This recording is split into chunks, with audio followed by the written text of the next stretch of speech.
यहाँ पे एक लड़की हत्या कर रही है, अपराध कर रही है कोई, जो उसकी उम्र में उसको नहीं करना चाहिए था। नहीं, अपराध करना ही नहीं चाहिए था। अपराध कोई वो तो है नहीं कि बड़े होंगे तब करेंगे, छोटे में नहीं करना चाहिए। अपराध किसी को कभी नहीं करना चाहिए। ये जो लड़की अपराध कर रही थी, इसकी उम्र होगी 10 या 12 साल की होगी लगभग। करेक्ट तो नहीं बता पाएंगे कि कितनी उम्र है इसकी, लेकिन आज हम ये टॉपिक में देखेंगे कि क्या ये जो अपराध कर रही है लड़की, अगर इसको पुलिस पकड़ती है तो इसको सजा होगी कि नहीं होगी, होगी तो क्यों होगी और नहीं होगी तो क्यों नहीं। भारतीय दंड संहिता की धारा 82 के अंतर्गत बच्चों के लिए कुछ प्रावधान दिए गए हैं। आज हम उसी के बारे में बात करेंगे। धारा 82 कुछ इस प्रकार है, कोई भी बात अपराध नहीं होगी जो 7 वर्ष से कम के शिशु द्वारा की जाए। मतलब कि जो बच्चा है उसकी उम्र अगर 7 साल से कम है, अगर वो कोई अपराध करता है तो अपराध नहीं माना जाएगा। क्यों नहीं माना जाएगा? कानून ऐसा मानता है कि वो मानसिक रूप से अपरिपक्व है, मतलब वो सोचने और समझने की शक्ति उसके अंदर है नहीं। अगर वो कोई अपराध कर रहा है तो उसके परिणाम के बारे में नहीं जान रहा, इसलिए उससे वो अपराध हो गया, तो यहाँ पे उसको सजा नहीं होगी। अगर वो 7 साल से कम है, ज़्यादा नहीं, धारा 82 यही बताती है अगर 7 साल से कम है तब उसको कोई सजा नहीं होगी। यहाँ छूट दे दी, छूट मतलब उसको धारा 82 का लाभ मिल जाएगा और कोई सजा नहीं होगी। अब एक एग्जाम्पल लेते हैं। मान लीजिए आपका कोई छोटा भाई है जिसकी उम्र 5 साल है या उससे कम है, या 5 साल से थोड़ा ज़्यादा है, लेकिन 7 साल से कम है। याद रखिएगा 7 साल से कम है उसकी उम्र, ठीक है।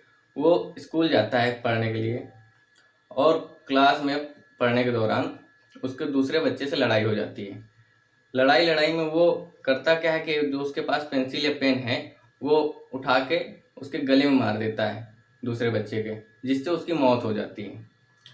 अब उसको ये पता नहीं था कि पेंसिल मारने से भी मौत होती है, उसको कोई आभास नहीं था और वो सोचने और विचारने में सक्षम इतना नहीं था कि पेंसिल मार देंगे तो बच्चा मर जाएगा। वो तो ऐसे ही जो जानता था कि भाई लड़ रहे हैं, लड़ते लड़ते वो भी मार रहा है, ये भी मार दिया, तो इससे मौत होगी अगर उसकी, तो इसको यहाँ सजा नहीं मिलेगी। यही धारा 82 बताती है कि 7 साल से कम बच्चा कोई अपराध करता है तो वो अपराध नहीं होगा।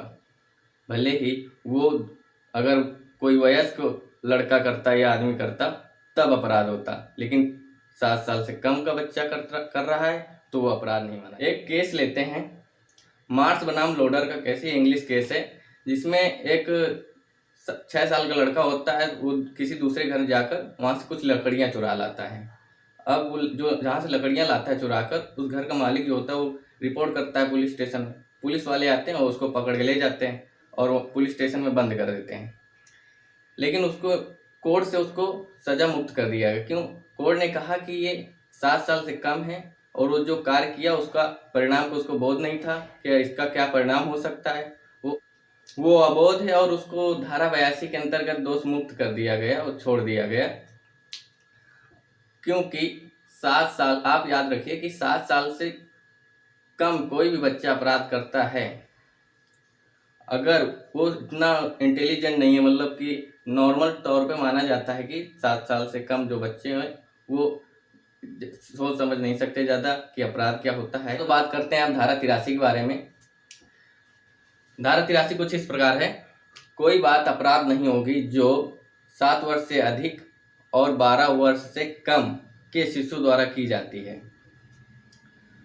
अगर वो उस स्थिति में है कि वो समझ ना सके कि जो कार्य वो कर रहा है उसके परिणाम क्या हो सकते हैं, अगर समझता है तब यहाँ उस धारा 83 का लाभ नहीं मिलेगा उसको।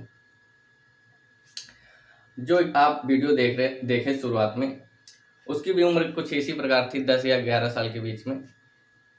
अब वहाँ पे अगर उस लड़की को ज्ञान हो कि ये हम जो कर रहे हैं अपराध, इससे ये परिणाम हो सकता है, ये गलत है, ये सही है, इसको मालूम हो, मतलब कि तो उसको सजा हो जाएगी। अगर वो नहीं जानती है, अब अबोध उसमें कर रही है, मतलब कि अनजाने में कर रही, क्या है क्या नहीं है उसको नहीं पता है, सिर्फ किए जा रही है, उसका मतलब कि उसका दिमाग कभी परिपक्व नहीं हो पाया है पूर्ण रूप से, तो यहाँ पे धारा 83 को उसको लाभ मिल जाएगा, उसको सजा नहीं होगी। लेकिन अगर वो जानती होगी तो लाभ नहीं मिलेगा, उसको सजा हो जाएगी। एक केस लेते हैं, हीरालाल बनाम बिहार राज्य का केस है ये। इसमें एक लड़का होता है, वो किसी व्यक्ति को धारदार चाकू से काट देता है, जिससे उसकी मृत्यु हो जाती है।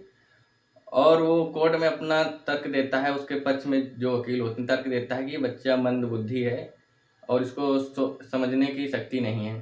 कोर्ट भी वहाँ साक्ष्यों और गवाहों से पता करती कि हाँ ये मंदबुद्धि है, सोच समझ नहीं सकता। तो यहाँ पे धारा 83 के अंतर्गत उसको प्रतिरक्षा मिली। अब एक केस लेते हैं दूसरा, जिसमें एक लड़की होती है जिसकी उम्र 10 साल है।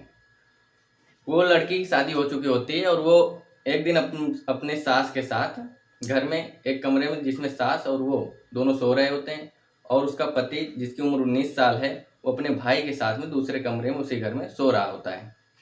अब रोज़मर्रा की तरह सास बोलती है, सुबह 4 बजे 5 बजे बोलती है कि उठो और घर के काम करो जाकर। वो लड़की उठती है। थोड़ी देर बाद देखा जाता है कि वो लड़की घर से बाहर जा रही है, और जब सास वो ये देखती है तो जाकर अपने बेटे के कमरे में जाकर देखती है कि बेटा क्या कर रहा है। तो देखती है कि बेटा का गला चाकू से कटा हुआ है और वो मरा हुआ है। अब यहाँ पे वो लड़की जाकर खेतों में छुप गई जाकर। अब काफ़ी ढूंढने के बाद दोपहर तक उसको पाया गया कि वो खेतों में छुपी हुई है। कोर्ट ने यहाँ देखा कि उसको पूरा आभास था, मतलब आभास का ये मतलब कि उसको परिणाम का ज्ञान था कि जो वो कर रही है वो एक अपराध है, तभी वो वहाँ से भागी और जाकर खेतों में छुप गई। उसको पूर्ण रूप से सब पता था कि ये अपराध है, वो जो कार्य कर रही है उसका परिणाम क्या है, क्या हो सकता है, तभी वो ऐसा कार्य की। यहाँ पे उसका 83 के तहत प्रतिरक्षा नहीं मिली और सजा हो गई। कुल मिला के धारा 82 और 83 का निष्कर्ष यही निकलता है कि अगर कोई बच्चा अपराध करता है और उसको परिणाम का बोध है तो वहाँ पे ये इन धाराओं का उसको लाभ नहीं मिलेगा। अगर परिणाम का बोध नहीं है, जो कार्य कर रहा है उसके परिणाम का बोध नहीं उसे, तो लाभ मिलेगा, प्रतिरक्षा इसके तहत मिल जाएगी उसको। लेकिन अगर यहीं पे वो सोचे कि हम इसके तहत अब प्रतिरक्षा प्राप्त कर लेंगे और किसी की हत्या कर दे या कहीं चोरी कर ले जाकर या लूट कर ले, कुछ भी कर सकता है। अगर वो एक ऐसा चाह के करे तो यहाँ पता चल जाएगा कि उसका आशय क्या था। यहाँ उसका आपराधिक आशय भी है कि वो करना चाह रहा है। और मैं आशा करता हूँ धारा 82 और 83 में कुछ तो समझ आया ही होगा, और नहीं समझ आया तो कमेंट बॉक्स में ज़रूर बताएं, फिर बताने की कोशिश करेंगे।